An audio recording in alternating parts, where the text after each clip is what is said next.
Money you earn that requires little or no daily effort to maintain. Think about that. Passive income is money you earn and you don't have to do too much for it. It's coming in on a monthly basis. That sounds really good. That was my dream. And we are living it, and I hope you are going to as well. Now, here are 13 ideas of buying your income producing rental property and create that passive income and equity build up too as well. 1. Why do I want to rent a property? Now, you really want to think about the questions. Why do I want to buy a rental property? Are you ready to be a landlord? Do you like doing it yourself? That's one thing you have to ask yourself also as well. Are you a handy person? Do you like to do things yourself? Now, if you don't, that's fine. You could leverage it out, but a question you have to ask yourself.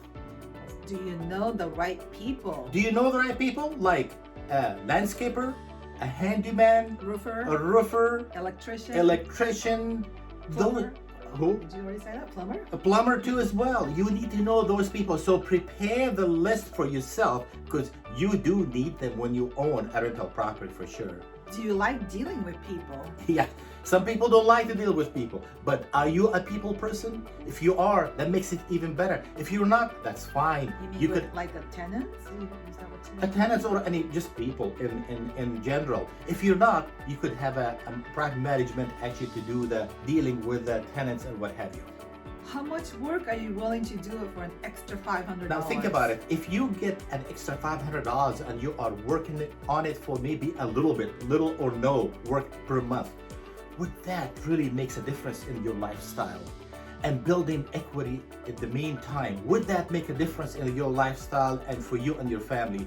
And the answer is absolutely it should, and it should be yes. Number 2. How are my current financial debt situation? That's something that you have to ask yourself here. Hey, what is my financials? What's going on with my situation? How much I owe on things? Do you own a house? What is your mortgage payment? Can you buy a house? You don't want to be strapped. You don't want to be strapped, and you don't want to be too much leverage. That's for sure. Don't fall into that trap. 3. Do I have savings for a good down payment? That's important, right? Anything that you want to buy, you should.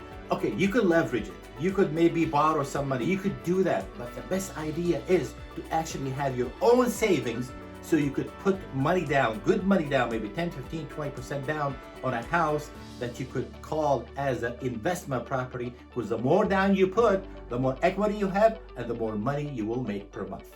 4. Buying cash or financing? Here you go. If you have the cash, that's cash is king, as we always say. You could buy it at a better price and a good price. If you want to finance it, that's fine. You can do that too as well. Just be aware of the finance charges, interest rate that could really cut from your investment. 5. Location. That's important. Location. It's always the case. I would rather to buy a house that is in a good location, but it's the worst house that is. The worst house in a great location, why not? In a place where you want to live and someone else want to live with no problems. Number 6, buy a low-cost home. Yes, I can't stress that enough. Some people want to buy something very expensive. For what?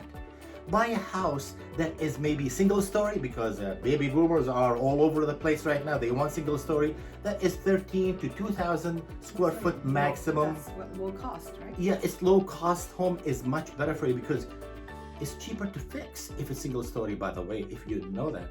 2 stories are fine, but also it costs more to fix actually because the situation that you have up and down. So low cost home to start with is really good, then grow from there.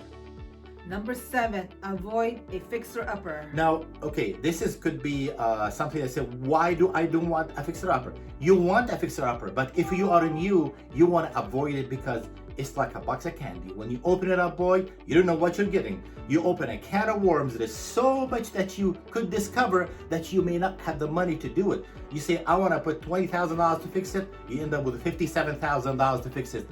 You know why? Because we've been there. So It happened to us. At the beginning, try not to go with a fixer-upper yet until you get the experience behind you.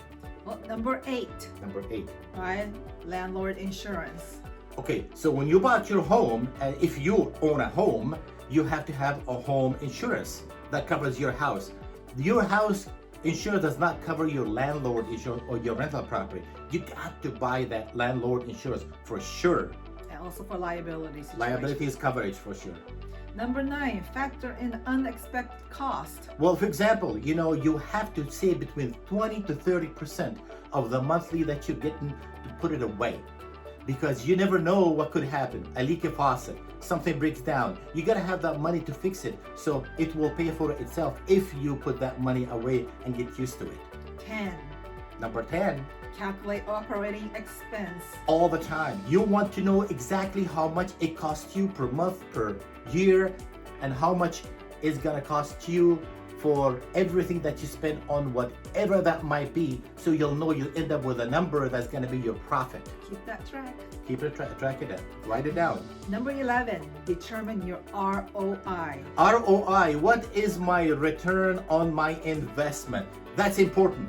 There's a calculation that gives you percentages after you do the expenses, the costs, and the income. Then on a percentage, it gives you a spreadsheet. You want 5% return on your money, you want 10, 15, 20, 30, 40% of return on your money. You have to know that number. You have to know how much money you want to make. The bigger the percentage is, The better off it is for you. Number 12. Number 12. Ask a landlord. You need to know your legal obligation. Well, as a landlord, you need to know your legal obligations. You have to. I mean, if you're a property management, they'll know what they know in regards of the tenant's rights, the landlord rights, and so on and so forth. You need to know those basic things, because you need to know how to treat and what can and cannot you do with a tenant. Especially when they don't make that rental payment. And that's why you need to know what to do. You really have to. So get to learn that thing. That's a homework. Number 13. Number 13. Understand the risk versus reward. Think about that. Any investment, it has a risk. It's not 100% guaranteed. Nothing 100% guaranteed except taxes and death. Yes. Now, risk and reward. Do I want to be a bit risky to get more rewards on it? Or do I want to be a bit more safe to get a bit less risky on it? All depends on your own situation. You will know about that. Talk to your CPA. If you have an attorney, talk to them too as well. But most of all, also talk to an agent who is experienced in finding properties for investors. Now, Yes. you are ready to make that next step. Yes. Find an agent or find a home yourself to purchase. That's important. You could go out there and you could find that house yourself. Drive around, take a look and see, find it. Know a title company.